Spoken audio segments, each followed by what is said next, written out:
Today's guest, Oliver, has sold hundreds of businesses, and he's got incredible insight and practical help for every business owner. Let's hear from our guest.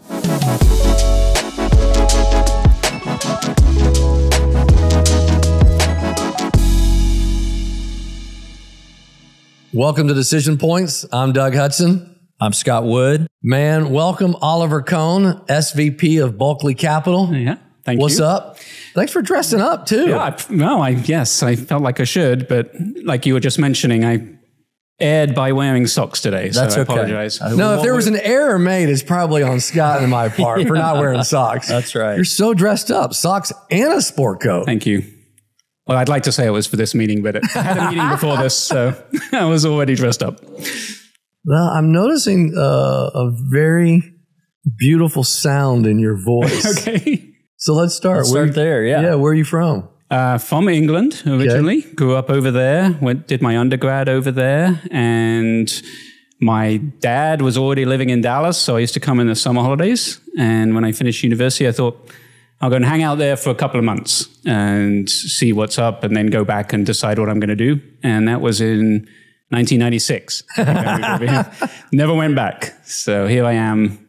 I think I've now lived here longer than I lived in England. Wow. So we like to, separate our audience immediately because some will turn it off immediately after I ask this. So who is your EPL team? Newcastle. Okay. Absolutely. Yeah. Yeah. Not because I grew up there, but my mother's family's from there, and that's who I root for. Yeah. And so, haven't heard of them, right? No, I have. Okay. I have. I don't claim to be an expert. I have another friend from London. He's, oh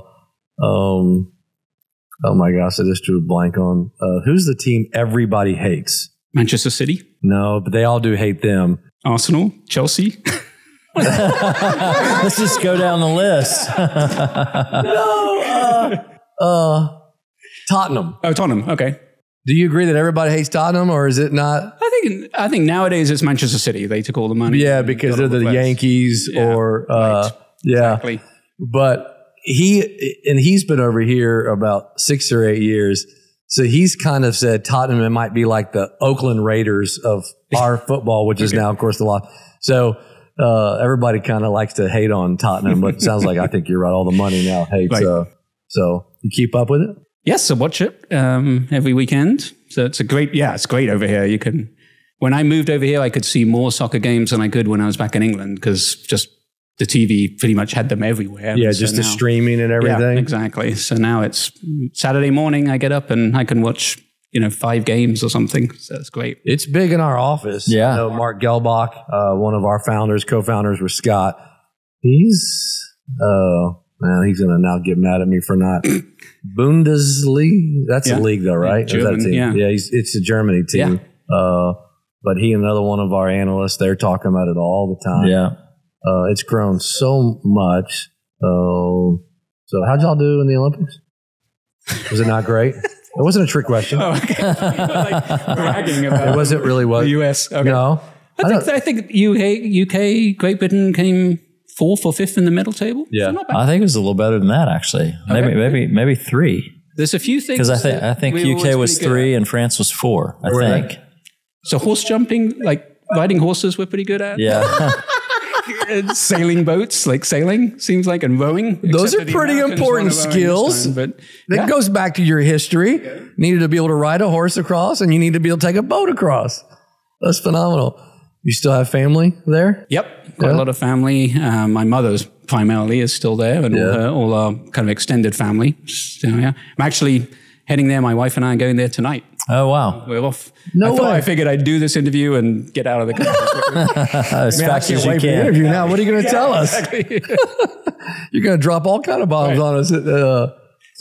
So when you came over after university, like, and you're going to be here a couple months, like, what was the thinking? I think the thinking was, well, English people love hot weather, right? So I was ready to spend some time in the summer. Picked a good spot. Yeah. I mean, Really? Growing up, you go back. Well, you go back because it's Just not mild hot. all the time. It's cloudy and grumpy. I think I was watching one of your podcast with Shane Egan. He was mentioning growing up there and how it was miserable weather like all the time. So when you live in that, I think you want the nice weather as much as you can. It used to be a bragging thing. Summer holidays, you come back and everyone's like, how many 100-degree days were you experiencing? So everyone goes to the south of Spain or to America, or now they go to Dubai, I think, to like sit on the beach. So I came, I just thought I would maybe do graduate school, maybe work for a little bit. And I did both those things ended up happening. I fell into some work, did some on the buy side, some venture capital investing with a group that was just starting up. And they put me through business school. So I did my MBA at nighttime up here at UTD. And I was fortunate enough to meet my wife in the final semester of business school, who was already here, grew up in Fort Worth and lives here. What's her name? Wendy. Wendy. So tell us about your and Wendy's first date. Who asked who and what'd y'all do on the first date? First date, we went to the... Old Monk. You went to Old Monk. You went to a pub. Oh, Old Monk was... Yeah, we definitely went there. That was where I used to go all the time. I think our first official date, and now I'm unsure, it was either the Byron or the Colonial. Ah, okay. So I think it was the Byron Nelson was our first date and the Colonial was our second date, perhaps. And so when was that first date? I mean, the Byron Pavilion was bumping back then. What year was this? This must have been 2001. Okay. Yeah, it was probably still happening back then. Yeah, still kind of bumping. Still happening. Yeah. So Scott and Mark they're a part of the salesmanship club that obviously helps put that tournament together and everything. So, all right. Yeah, I love that. And to Scott's point, I mean, this ties in slightly. The one thing I didn't know what I was going to do in America, but the one thing I was going to do was learn to play golf. Okay. And I've totally failed on that. Okay. Because, my wife... Because you play and you're still terrible? No, because I never... You just never picked it up. Yeah, I never really picked it up. My wife bought me 6 lessons at Hank-Haney once. And it was so much more difficult than I thought it was going to be. When she bought me the second round of 6, I never finished them. Okay. So you know who gave you lessons? Failing. You know who can give you lessons? A mutual friend of ours, all of ours. Okay. And he's lefty. Oh, okay. Curtis Rippey. Oh, good. Yeah, sure. Curtis is a very good golfer. And his daughter's an even better golfer. His daughter's an even better golfer. Yeah. We'll get into Curtis more. But so, brothers, sisters? A half-sister and a stepsister. Both live here. Both live here. Yeah. Yeah. Adult. So, yeah, very cool. And what was your dad? What kind of work was he in when he's an attorney. He's an attorney. Okay. So he's been an attorney all his career. He's a intellectual property patent attorney. Okay. Copyrights, patents. And was he born in the UK? Yeah. Okay. And what attracted him to Dallas initially? A person. A person. He got married. It's universal. Yeah, I understand. And moved over here in the late 70s. So, yeah. So, he enjoyed it too. And so, that was part of the reason for coming, hang out with him, spend some time here. So you got here, you were here for a couple months, and then at what point were you like, okay, I'm going to stay? Was it after the 30th 100-degree day or? Probably. Yeah. No, I think I decided I needed to meet some people. I started playing soccer here. So I joined a team. We played kind of recreational soccer, indoor and outdoor. So I started just making a circle of friends and connections. And then, like I say, when I joined this venture capital group, that really, they were just in the course of fundraising. Yeah. Didn't really have any junior people. It was just partners, group of guys from Canada. And they really, were very generous, kind of taught me everything they knew. And I really decided kind of like this stuff, this financial analysis stuff. And, really decided this is where I wanted to be. And, if I could pursue that, versus going back and starting all over again in England. So, what are some of those foundational things, Oliver, you learned? I'd imagine you were the young person on the team at that point, so you got the grunt work to go figure all this out. What were observations? What were learnings you were starting to form in all of this analysis that you were doing? I think it's something that still plays true today. We were working with entrepreneurs, right, who were coming up with business ideas, and as you know, the difference. And one of the reasons I moved over to the investment banking and the middle market space is to have businesses that really had 20 or 30 years of history behind them. These ideas we're working with on the VC side are basically on the back of a cocktail napkin, right? And everything sounds great. It's very hard to pick winners from losers, and that's in that space. But still, it was, inspirational entrepreneurs that had ideas that were trying to meet a market need, and we could add value looking at those, developing the financial models, working through the analysis, the market research, that kind of thing. So yeah, it was, it's about people at the end of the day. You're kind of analyzing and evaluating, is this the right team and is this the right opportunity? And that was obviously above my pay grade in making the decisions, but I was part of listening in on that and seeing that. So I loved all that part of kind of that analysis. is now your pay grade. Yeah, right, exactly. That is now your pay grade. Right. So if you and I went to lunch, let's say Scott and I were co-founders of a business and we were middle market, what are you asking us at lunch? You're interviewing us, whether we're a good fit. What are you looking for? So we're looking for, obviously business owners that want to be proactive, that they want to chart their own course.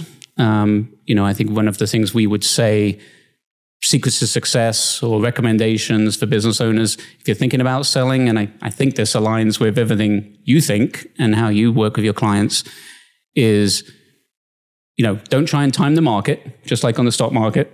You sell your business when you and the business are ready, and to be proactive about it. So we're looking for people who want to take this seriously, that understand that, this is a process, not just an event, kind of realistic about what's going to happen, and realistic about expectations. That's going to be, I think, something maybe we'll talk about. But, when you go out to market, we want to know that we can succeed, that we can meet the objectives. And if you tell me, I'm only going to sell this business for $100 million and I think it's worth $50 million, we probably shouldn't be going to market. It's not going to be a good use of our time or risk to the business to do that. So I want realistic expectations. I want, someone that's kind of understands what their options are, that has a reason and knows what they want to do and can communicate that. And then from the business standpoint, we're looking for, obviously businesses that are attractive to the market, that are ready. So we'll be asking questions about, what's special about the company, what's the culture like. I think biggest thing for most buyers, especially on the financial side, the investors, is the management team. So who's there? What gaps are there? How dependent is the business on you? And if you're trying to exit, that's obviously going to be a problem or an impediment at least. And, and then just trying to understand the business. I love, if you ask me what I like about our business today, is just that variety of working with different business models, different owners. I always tell the story or the idea that pretty much any business you can name, there's going to be a massive behemoth kind of in the market. There's a Walmart, right? There's someone that's competing. And yet we have these extremely successful founder-owned clients who 20 years in have carved out a space in the market, have very loyal clients, making good profits. No one's ever heard of them. And no one's ever heard of them. And so what's the secret sauce? Yeah. Well, the secret sauce is maybe how they go to market, how they organize their business. It's their people, it's their culture. And it's so fun to learn about that. Every client's a brand new experience, different people, different story. It's great. If we're at lunch and you're kind of low-key, high-key interviewing Scott and I about what are red flags you're looking for? What are red flags if we said something like, you'd be like, I don't know if this is a good fit? Yeah, I think, obviously value is an important consideration, right? And you care that you maximize value. But if that's the be all end all, that's a little problematic for us. I mean, I think most of our clients are founders or they're family owners and they care about what happens to their business, their employees, their customers. So we like the idea, and our process is usually designed to be fairly targeted, fairly selective in who we reach out to versus a big, broad auction to the world, which is partly to protect the business, right? And make sure rumors don't get out there and you don't end up, hurting your business by the process we're going through. So, a fixation on one aspect is problematic, like in anything, like in any advisory work, like in yours. Hopefully we're going to have a good working relationship. Hopefully I'm going to feel like you're a good listener. You're going to take advice. You value our role in the process. I think we view ourselves very much as part of a deal team, which would include, attorneys, wealth management, tax, accounting, and people like us, the advisor. So we all want to be on the same team. We're shooting in, rowing in the right direction, the same direction together. So we want to have fun working with you. Everyone talks about that, no a-hole rule that you want to, life's too short to be working with people that we can't get on with. And it is. Won't listen to us. So, at this point, that's how we try and be pretty selective about what we work on. And then it's what I said earlier, just the expectations that, what you want to do, and you're realistic about how the market will view you as a company, as a target. And some of the stuff that's really come to light, I mean, when I looked into, what you say about the 4 pillars and preparing business owners, and Matt Borowski and your firm had put it to me that, it's what are you retiring to, not from? Really brought that out, because I think when things go wrong, and when you hear statistics about business owners regretting the sale a few years later, I don't know this for a fact, but I have a feeling it's not usually about the value or the price or the show. It's about what are they doing and what's life like. And you had said, Doug, on one of the podcasts that, it's not just a simple sell everything, own everything. Like, there's a lot of stuff in between, right? Sell everything and walk away, or continuing to do exactly what I do. The whole concept of there's a lot in that arc between optionalities in there. Yeah, and if you have an idea of what you want to do afterwards and it's outside the business, fine. Let's be upfront about that and talk about it. But if you still have a love for the business and you think you have a role to play, but it's time to take some risk off your shoulders, put some money aside, not guarantee the bank debt anymore, not be the one to write the checks to grow the business, there's usually a role. We've had a lot of clients, a couple recently, who stayed on with a private equity buyer, and their role, they're jettisoning all the stuff that they don't enjoy as a CEO, worrying about, and playing this kind of role to help grow the platform. If you've been in the industry for 20, 30 years, you probably know a lot of other business owners in your industry. And with an acquisition strategy from a private equity owner saying, let's go out and buy all those people you've known, it's going to be kind of fun as the patriarch to go out, introduce the friends you've made in the industry, bring in your partner. Hey, I did a deal with this group. We're on a path to grow. I think you'd fit really well here, and kind of. I really like that. Oliver, what are they traditionally? Let's walk into that for a second. Are they generally taking or keeping the role of CEO, or generally, is their role actually changing to something different? Yeah. Up to them, right? And I think as a platform, if it's an equity group investing in them as a new growth vehicle on its own, quite often they've been the CEO, but sometimes the transaction is an opportunity to transition from being the CEO to being essentially the chairman or a board member. And they've got someone handpicked ready to take that role as CEO. We've had a couple of deals where the buyer is an operating business with other locations already. They're going to fold into that. And then there's a role for them more on an advisory level, but up at the parent company, right? With the private equity group, going out and helping with acquisitions. And that's more of kind of almost like a brand ambassador kind of role if you really are ready to kind of slow down, maybe make a couple of trips a week and have some dinners and meet with some people and use your Rolodex. That can be a lot of fun, and even, financially fun. We've structured deals where they're getting paid to make those introductions on the back end. So you said a minute ago, they may want to take some risk off the table. Do you have a framework of like, when is someone really ready to do that? Like, because somebody could want to take some risk off the table at 40 or 50 or 60 or like, how do you, what's been some of your experience and observations around when it's time to take some risk off the table? Interesting. Yeah. And I think it kind of differs by people. So obviously things might happen in their personal life that spark that realization. Someone in your industry may be making that observation to them. We had a client earlier this year, and I felt like it was almost their kids were through college, out in the working world, married, families, professional careers. And so now it's time to maybe turn the mirror on themselves and think about their own planning. And, now that you're not worrying about, school and, keeping the job and focusing 100% on the job. Right. So it felt like a good time for them to kind of turn around and say, okay, what about our own retirement planning? We can see it on the horizon now. Right. Now that we're empty nesters and, grandparents and all that kind of thing. Maybe things like that, the kind of family thing. It's often dictated by what's going on in the company. I mean, sometimes it's not as much personal, and yes, they want to take risk off the table and diversify. And, someone in your shoes is saying, if I told you I was going to invest all your money in IBM only, would that be a good strategy? Yep. You've got the majority of your net worth tied up in this one illiquid stock.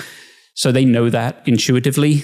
But, maybe it's come to a point where things are happening in the industry that they know lots of acquisitions are happening, that, they're falling behind a little bit competitively because they don't have the capital or the willingness to invest the capital anymore to really grow. So it's you reach that, preserve wealth instead of invest and build wealth kind of phase of your life. So it does seem to be like sometimes it's the industry, sometimes it's the company. We're at a pivot point. I'm ready to retire, and there's, no one. I'm not going to hand it off to a kid. I don't have a child that wants to do this. So maybe this is the time. This would be a good, convenient time. Do you feel like founder owners come to you already kind of knowing that they want to take risk off the table? Or do you feel like you guys are a catalyst in that conversation? Or no, I think it is the former. I think we get introduced. Everything we're doing is referred by some other trusted advisor, whether it's an attorney, an accountant, a banker. And usually they've made that decision and that it's time. Maybe someone's approached them. We get a lot of processes that are initiated by, the big name in the industry has called them. Yep. And yes, they get calls all the time or letters from potential buyers, but this one seems to be real. And, maybe this is the time and they want to miss that boat. So we get a lot of things that are sparked by that. And, obviously our answer is, the best way to maximize value is to have some options, to bring in other players, keep this group honest, and make sure you know what your alternatives are. This may be the right deal, but it may not be. Right. And, you're not going to, if you put things on hold a little bit and say, hang on, we want to talk to you, but we're not quite ready, and we're going to run a process. We're going to run at least some form of process, a quiet, proactive process. But we absolutely are committed to involving you in that, and we will talk to you. Yes, a lot of buyers would like a proprietary deal because I think they think, we're going to get our way a little bit more often than not and push them around a little bit. But, at least that's better than a no, right? I mean, At least now if you've hired someone, you're serious about it, you ask a lot of private equity buyers and buyers, there's some advantage to having sophisticated counsel on the other side and, knowing that you can ask the right questions and get the information. A lot of it gets prompted by that or prompted by, management succession and just, looking around and saying, hey, we need to do something here. I really liked one of the things, the way you put something, Oliver, and Scott, it kind of ties into your comment that you've made several times. If you don't sell your business, you bought your business. So, oh, that's good. But you talked about preservation of wealth. Mm-hmm. And in our pre-transaction planning, it's often people on paper, they're very, very wealthy people. They may not have liquid yet, but walk us through. I don't know if that's a term you all have used a lot, but if you're a business owner and you're wondering when and if, but really your wealth is in your business, a preservation of wealth. Much of what we do at True North and wealth management is preservation of existing wealth. It impacts your strategy and estate and wills and all those kind of things and taxes. Talk to us about that process. Did you say that for the first time, or is that a phrase that you use this might be the time to sell because it's preserving your wealth. Yeah, I mean, take that a couple of ways. One would be, absolutely, this might be the time to sell because, you might miss a window of opportunity in the industry, right? No one wants to be the last add-on acquisition if there's a big roll-up and private equity or strategic, clambering into the market. You may have genuine concerns about, if I step away from this business, who's going to manage it, who's going to run it? Because there is this idea, it'd be quite nice to sit at home or sit at the beach and just collect checks from the business every month. That's easier said than done, right? I mean, you need the right person running it, the right people looking after it. And, you may or may not have that person internally to do that. And you're still not free of the worry. The thing that came to mind when you were asking that is, lessons learned looking from the outside in, and it's very easy to say from the advisory side and not being a business owner. But, if I owned a business, hopefully what I would think is you should always make it kind of ready for prime time, ready to be sold. Because you might have to, something unforeseen might happen and you may need to, so you want to be in a good position. But more importantly, I think, a business that is attractive to buyers is a good business to own. Well, it's more valuable, right? It's more valuable to have. Like if you're a business owner, the whole goal is to, over time increase the value of the business, right? And obviously you have to do that in a way that serves your clients and serves your team and, all the other things that go into it. But you're trying to create value. And if you're doing things the right way and with a mindset to sell, whether it's, auditing your financials or, whatever it is, you may have to spend a little bit more money, but you're creating a business that's ultimately more valuable.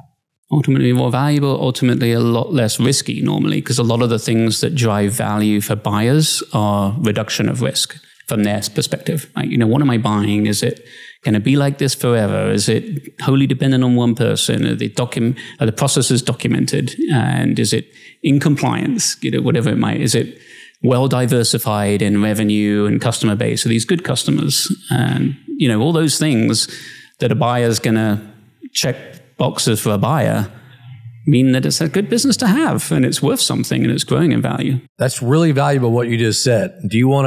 You kind of just gave the scorecard for what evaluates a good business. Yeah. You want to go off on any more of that? Want to highlight? You kind of just rattle them off because that's what you do. That's why you're here. Yeah. I'm a business owner and I'm eavesdropping. Oliver, you say those one more time and maybe expound on each one of those. Yeah, maybe some of it's obvious, but I think it all starts from the perspective of a buyer looking in. Most business owners, they have a gut feeling about their business. Yes. They know why it works, but it's not necessarily on paper. It's, and when you go through a transaction, the biggest thing that hits people is the amount of detail, the amount of questions, the amount of data you have to provide. So if to me, good business is kind of predictable and, because it's predictable, because earnings are predictable, revenue is predictable. If you're a buyer, you can underwrite to that more easily, right? You're going to invest X dollars. How am I going to get those dollars back? The less certain the money coming back, the more you're going to discount that investment, right? And the less you can pay.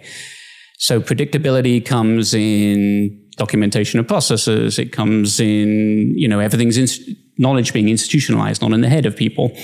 It comes in recurring revenues, right? And we used to think of recurring revenues being just a software thing. Exactly. Nowadays, it's well beyond software, right? Everyone's looking for recurring revenues. And that may be contractual, but it may be just, we've had the same customers. Correct. We have great customer retention. And who are those customers? Are they quality? Are they big? Are they small?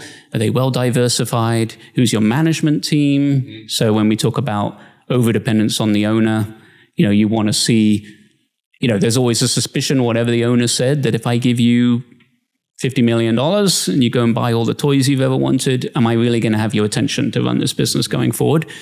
So we want, as a buyer, you want to see some management depth, some talent there, some commitment from those people. What else would it be? Growth. I mean, growth is to the point of where are you going to get your return on? Growth's the biggest thing. When we're talking to buyers, especially private equity buyers, the first thing nowadays they ask about is kind of acquisition opportunities.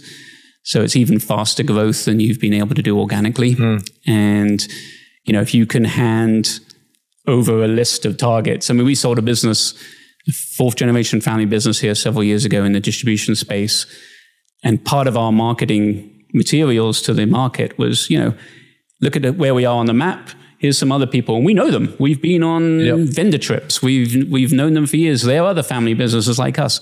And that private equity group bought that platform, did probably 2 or 3 times as many acquisitions as even we laid out over the course of 4 or 5 years, and grew the business you basically exponentially. Built the roadmap for the PE group because it enhanced the sale of the existing company.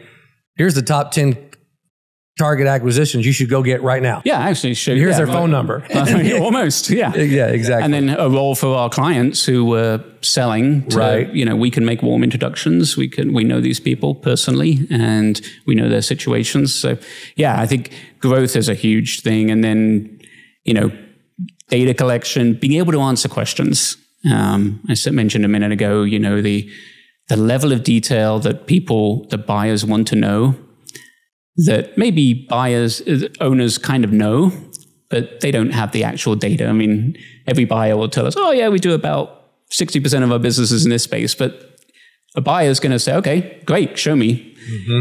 So you have the whole concept of, we get asked for, revenue and profit by customer, by product, by SKU, by category, by geography, by zip code, whatever it might be. People are trying to take apart the business and make sure it goes back together and adds up to the whole. And if you can't answer those questions, it gives them a challenge. We had a client several years ago that we had to pull off the market that had multiple business lines. And in that industry, a couple of those business lines were more attractive to some of the buyers. There were buyers who really only wanted this portion. And we couldn't get past the first round of questions because the company had a single sales line in its QuickBooks or whatever, in its financial system, right? Which is, they couldn't tell us how much revenue was from this service line versus this. And that's the first question everyone had because they were going to value it, differently. And really just made it impossible to move forward. You had to kind of take a step back, start reporting in the right way, get enough, history under your legs before you could go to market again. So that's another 2 years probably. Yeah. Basically. Because now with every year of a positive track record, it adds the value. So 1 year is a little more valuable. 2 years, it's a lot more valuable. 3 years, a lot more valuable. You said a couple of times, management team. I would think to a lot of our listeners, Oliver, you're the objective third party. You've seen so many reps. What are typical blind spots and maybe the why behind those are typical blind spots on management teams? On management teams, not owners. So I'm the owner. Yeah. And you're sitting down at lunch with me and you're probably going to assess I've got some blind spots on my management team, right? So as the owner, what are typically my blind spots and why do those struggle sometimes to have a fully developed management team? Yeah. I think the obvious one is oftentimes on the financial function, right? So, if you've grown up and your business has grown in complexity, but you still have, a controller or an accountant, it's a little bit different than a CFO type role where you're really looking a bit more strategically about, not just what do the numbers show us, but what could we be doing better? How could we improve these? And so that's often a part that's lacking. And, it makes it harder for us to prepare for a process as well as go through one because we can't necessarily answer all the questions because they're not tracking what we want them to answer.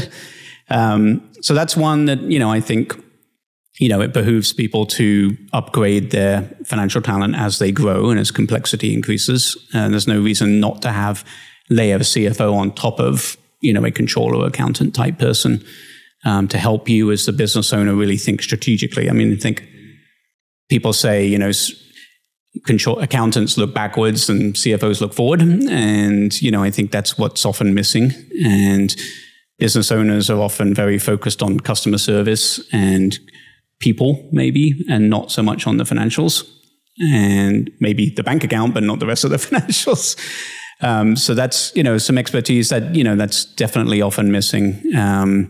When you sit down with business owners and they don't know what EBITDA is, or, they need explaining on that, or they haven't been tracking kind of personal expenses through the business, that kind of thing. Other than that, it's usually, we're fortunate to work with pretty good management teams. There's usually, a head, someone over kind of sales and marketing, someone over operations.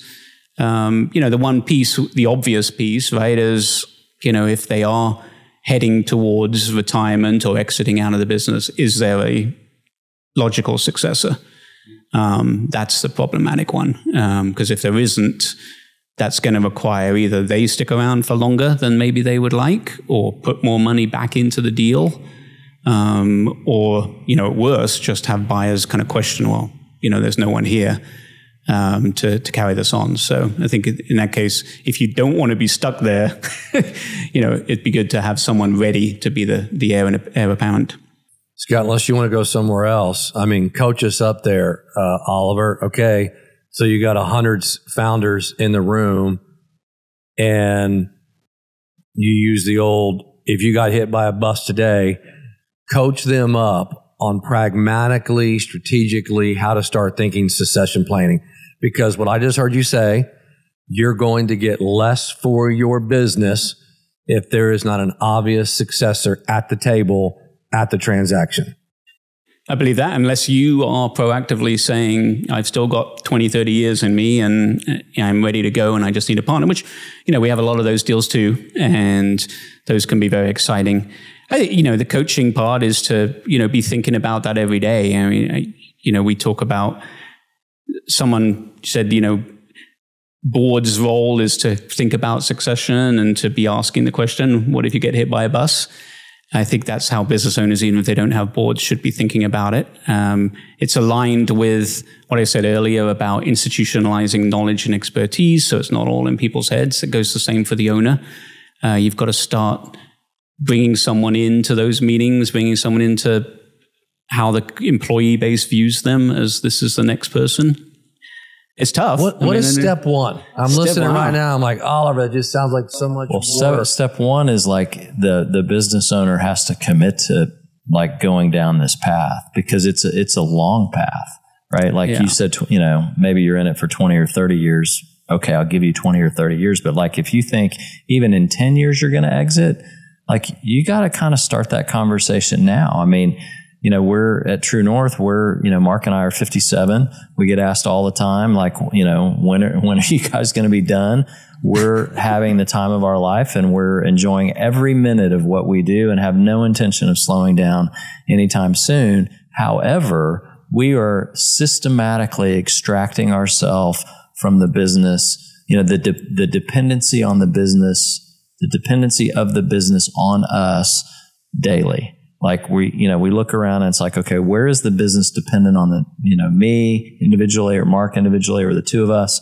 And then systematically trying to figure out how we replace ourselves in those roles so that one day, when the buyer comes in, or we have an internal succession plan or whatever it is, the business isn't dependent on us. Yeah. I guess my point is, sorry for the long-winded explanation, but the point is it takes years. Like you can't just, I'm going to drop this person into this seat, in 12 months and they're going to be ready to roll when you've got a business that's been operating for 20 or 30 years. And taking years could be actually a good way to do it, right? Not only is it easier, but you ensure that there's the cultural consistency, right? That someone's grown up in the firm, that understands how it works, that it's not a big, upheaval for the rest of the employees and the customers and clients. I think a lot of our clients have been fortunate enough to have someone that they've brought through the ranks that is running this division and then running that division, and they can, bring them up and say, okay, we're going to set a timetable. I'm going to move to the board role or the owner role only, and you're going to become the CEO. And hopefully it's been done over time, so everyone's ready for it. But I mean, talk about a great retention and motivation kind of mechanism, right? I mean, if you know that you're in line to do that. And so let's talk about this for a second. So this is along the same thread, but it's a little bit different direction. So generally, are you familiar with EOS? I'm sure you are because of Curtis. So EOS would define like your org structure as a visionary that has a certain skill set, typically more big picture, more ideas, more maybe externally focused, and then an integrator that looks a little bit more like a COO, so more internally focused, more process oriented, making sure all the I's are dotted and the T's are crossed, and so on and so forth. And so oftentimes the founder owner is in both of those seats in a small business, right? They're kind of doing everything. And then with transition, so they've got to transition out, they've got to put a team in place. How have you observed owners do this well, where you are able to have both of those personalities transition, right? Because the founder's typically one or the other.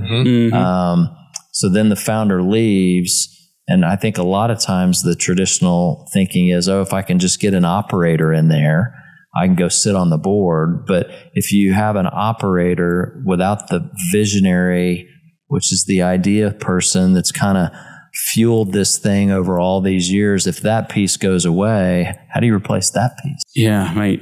And by the way, we had a client 2 years ago here in town, longtime family refrigeration service business, and the owner there thanked EOS as being one of the reasons he was able to successfully sell the business, right? That he had really transitioned out of the day-to-day operations, was still involved, but EOS gave them a platform and a system and a structure for, delegate who was in charge of what within the organization. Worked very well.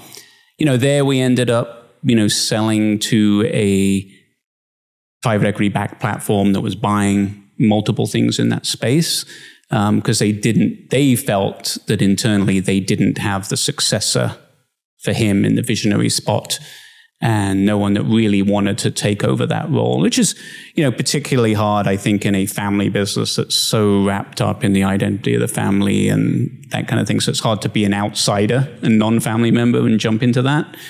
So here it kind of made sense to jump across, but make sure that those COO type people, the executors, really did have an exciting role ahead of them with the buyer, right? So that was all part of our process, understanding what this was going to do for the company and for them. So if you can't find the visionary person, which, I agree, that is kind of the harder part, right? Because, whoever started the business really clearly is a big picture thinker and is able to, move fast to where the opportunity is, and someone who's executing on the plan is a little different. Okay, well, let's step into that for a second. So how would you coach a potential client up that the visionary person is going to be difficult to replace? How do they think through their exiting process, succession process?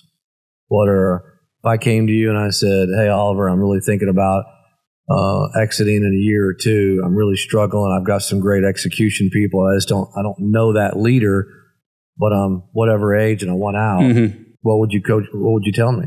Well, I'd start thinking about succession planning, and if there really is no one in the organization that you think fills that, then that might be time to be thinking about a buyer and thinking about transitioning or bringing in a partner. And that should be part of the criteria, or whatever you want to call it, in terms of who we're looking for. Like we said, be open about kind of what you want to do personally. So if you want to be out of it, let's be open about that. And that should dictate the kind of buyer we find. I mean, I'd say, private equity buyers and owners are good about thinking strategically. And they've had lots of experience of it. They have people on the bench that they can drop in. They have board members, operating partners, and advisors who have seen it before. So that can often be not necessarily scare them, because, if you can paint a picture like we talked about earlier about here's the growth opportunities, here's what we want to do, and some of that jives with what they've done in the past and what they believe about the industry, I think that's going to be less of a head herder for them, because the board is going to play a more active role than it might in a family-owned private business, right? This is really, we know that private equity groups don't want to get in the day-to-day. They want to back a management team, but they want to be an active board member. They really want to be thinking strategically and pushing that. And, if the owner's not going to stick around and be part of the board, which hopefully they would want to be, if you've picked the right partner, you're going to have fun, seeing the company go to the next level. If they can't get the owner to do that, the founder, the seller, then, they can bring in other people from the industry. I heard a couple things there. First of all, this is why I absolutely love the English language. And I mean the original English language. Did you hear the head herder? That's a real head herder. Oh. It's phenomenal. This is my other friend, Alfie. Every word, every time he says it, I'm like, why don't we say that here? That's so much more descriptive. It's amazing. The head herder. I love that. Number two, what I heard you kind of saying there, Oliver, and again, we're always thinking about how we pragmatically coach up, give guidance to the listener, business owner. I heard you say there basically, there is no perfect business because there is no perfect person. We're all flawed. It's about understanding where your blind spots might be. So what I heard you say there, now because I want you to kind of riff off it a little bit, you might look at a business and it checks all these boxes, execution, management team. It's lacking the visionary. But when you're going to market, you're going to sit down and with that team, potential buyers, and say, it's in a sense, you're going to be upfront and disclose, we have a phenomenal business. The piece we're missing is maybe this. And yes, no? I don't know. Maybe that goes unsaid, You may not lead with that. Okay, but you would be coaching your client that here is our blind spot. And I think that is often, to Scott's question of when is it the right time? That is often why you worry that if I go to the beach and continue to own 100% of this and I'm not there anymore, everyone will just keep on doing what they're doing, but we're never going to take a leap step. And my preservation of wealth might start to decline. Right, exactly. And, and ultimately, when you sell the business, ultimately someone else is calling the shots, right? Someone else has to be the visionary. Even if you have a really good visionary guy ready to take that spot, that may be problematic, right? Going forward, right? That may not align with the vision of the new owner, unless that person's the buyer. So that's those situations. We were brought in a couple of times where it's a management team engaging us, not an owner, to buy the business from the owner, where the owner has given them permission, obviously, to do that and wants to sell to management and is saying, you go and run a process. And on the front end, we can talk about expectations and make sure that we know what we're trying to target, we're shooting for in terms of value. But there, if you do have a visionary and a complete management team and someone with the ideas to take it to the next level, that's where management really can buy the business, quote unquote. No, they don't have $40 million in their bank, but partnering with a financial private equity group and a bank and, other forms of financing, they can end up being the buyer. And we've done that many times. And so that's the other alternative there if you do have someone inside. What's maybe one of the more difficult problems you've had to solve around? When I say, Oliver, what's one that really stretched you all? What comes to mind and why? Well, I think, there's the obvious stuff around things that get found out in diligence. Okay. Right? So if you ask kind of secrets to success in a sale process, number one is preparation. Just listening to, there's a podcast. By whom? By the seller. Yes. Do not go to market until you're fully ready to answer a bunch of questions and the company's ready. And I was listening to a podcast. There's a podcast called the Private Equity Podcast, and they were interviewing, I think his name's Brian Scanlon. He's an investment banker, and he said, not preparing is preparing to fail, right? In a transaction process. And so the big stumbling blocks are you're not ready to answer questions. if you get into diligence with a buyer and they find negative surprises, that's never good for the process, right? You lose negotiation leverage. It changes the deal potentially if it's something that, could impact value. And that's very hard to come back from. And know that in our industry, once you get to diligence, typically what you've done is you've signed a letter of intent with a single buyer. And that letter of intent contains an exclusivity provision, right? So you've basically said, I'm not going to talk to anyone else. And the other people you've been talking to, you have to tell them, I'm going in a different direction.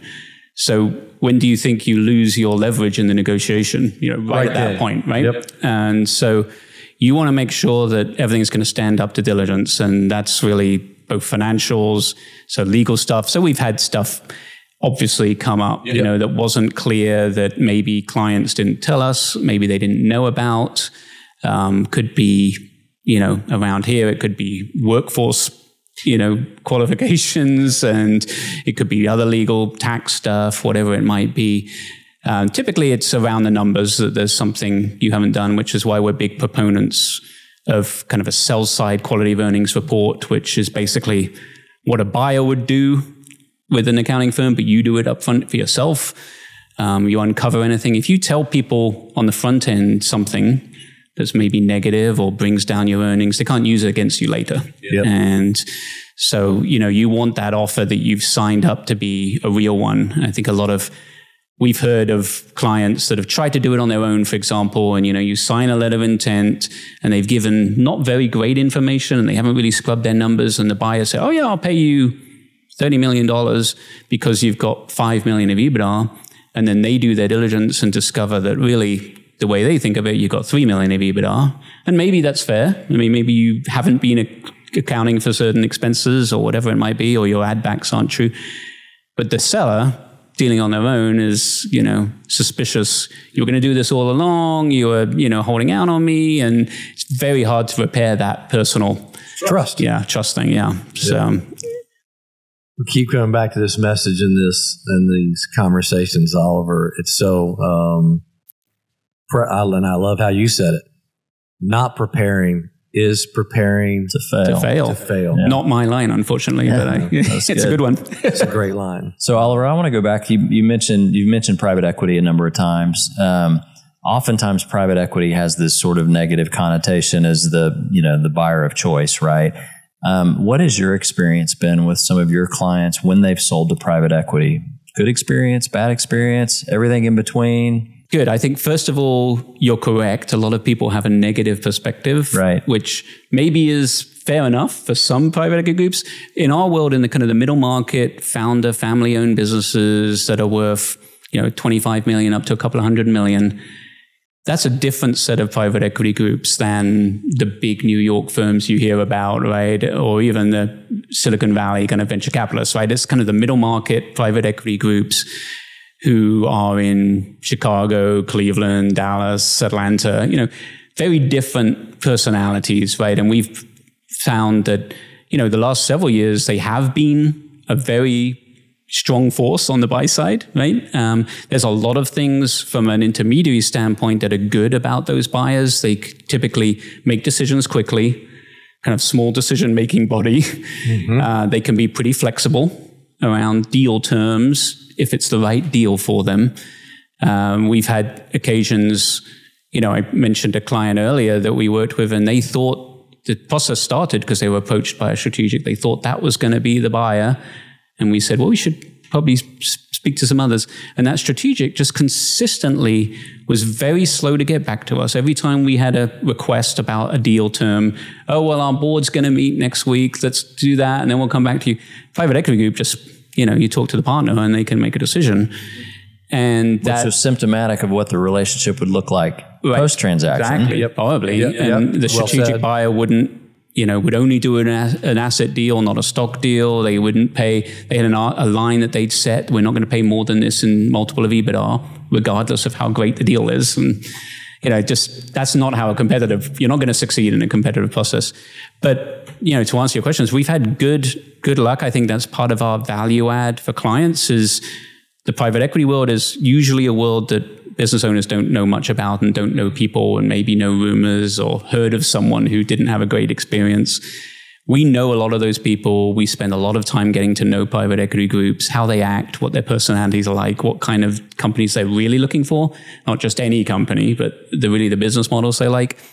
And so our processes usually work, we're reaching out to a lot of people, and then we're narrowing it down to maybe we're going to meet with 6 or 7 groups. We're going to bring them into town, have dinner with them, show them the facility, and then have a business meeting where they finally meet our client and the management team for the first time face to face, and they can ask the questions. And we always tell the client, you're interviewing them as much as they're interviewing you. There's plenty of private equity money out there. We all know there's a huge kind of overhang of capital that's been raised and not spent. Everyone's dollar looks the same, but what they bring to the table beyond the money is going to be different. And it's quite amazing, because what we'll then do after those 5 or 6 is you'll say, okay, now we want letters of intent, really detailed, because of the shift in leverage. You want as much detail in the letter of intent as possible. Now we're going to ask for letters of intent, and our job, fundamentally is to get everyone to the most they can pay from a financial standpoint, the most attractive deal. And it should be, by the process, they should pretty much be on the same page. Yep. And now our client can pick on all those other matters that matter to them beyond just price. And it is quite interesting how every single process, there's 1 or 2 private equity groups out of the 6 or 7 that the client's like, that's who I want to work with. They get it. We think the same. They've done something that's similar. They really listened to me. They had great ideas. And I think if you know what you're going into, it's not something to be scared of. And if you pick the right group, that's the most important. I mean, you're picking a partner, because I think, I said to private equity groups, the number one thing they ask about is acquisition opportunities and growth. They also is the seller willing to reinvest alongside me? They really want to be partners, which is obviously a little bit of risk mitigation for them. Yep. There's not probably too many skeletons in the closet if you're still leaving some money in there. Yep. But, that is how they want to work and go forward. And if you can define your role and you're ready for it, it's going to be different. There's going to be accountability. There's going to be focus on numbers and KPIs and reporting metrics you may not have had before. There's going to be a bit more of a sense of urgency. But a lot of our clients, actually welcome that sense of urgency. Maybe the company's got a little sleepy. Maybe they've, taken their foot off the gas a little bit, and they're not, they're feeling a little frustrated that people aren't quite as entrepreneurial as they were.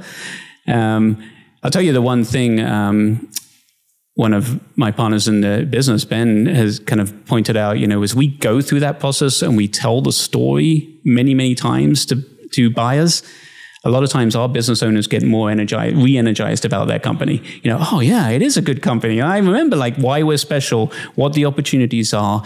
And it really is a good, exciting time. And I would say not just for the owner, but for the management team that we involve in those processes that are leading the show.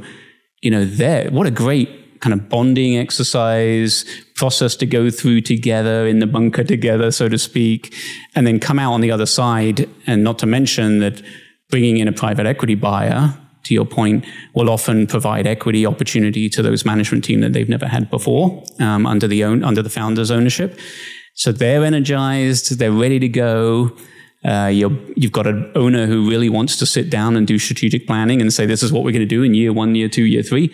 And I'm sure it is hectic and it's pushing, but it can be very rewarding at the same time. And people, at the end of the day, like being part of companies that are moving fast, that are doing things. So, well, I think one of the things that you said that it's worth highlighting is just oftentimes the transaction is the catalyst to get to the next level, right? Because your management team, your structure, or however you've built the business, not to say that it's always sleepy, could have gotten sleepy, but also there just could be a whole level of things that you got to level up. You've got to do these things in order to get to this next level. And the private equity guys have been accustomed to doing that, in a repetitive nature.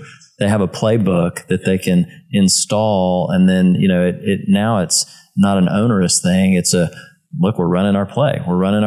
And then now all of a sudden you're leveling up and you're in this new place with new opportunities, and it can be very exciting. Right. And a lot of the time it's fundamentally an issue of capital a lot of the time, right? I know.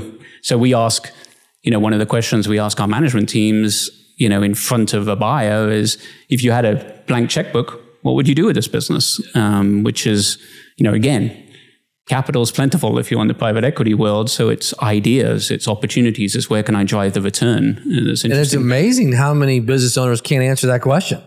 They think, I'm not sure. Yeah. And to your point, you've said a couple of times, preparing for a sale, preparing for an exit will absolutely make you lead a better company that is more valuable and more successful. So, Oliver, thank you very much. This has been phenomenal. Thank you for the expertise. The one thing we didn't cover, which we have to cover before we're done, is how did you and Curtis get connected initially?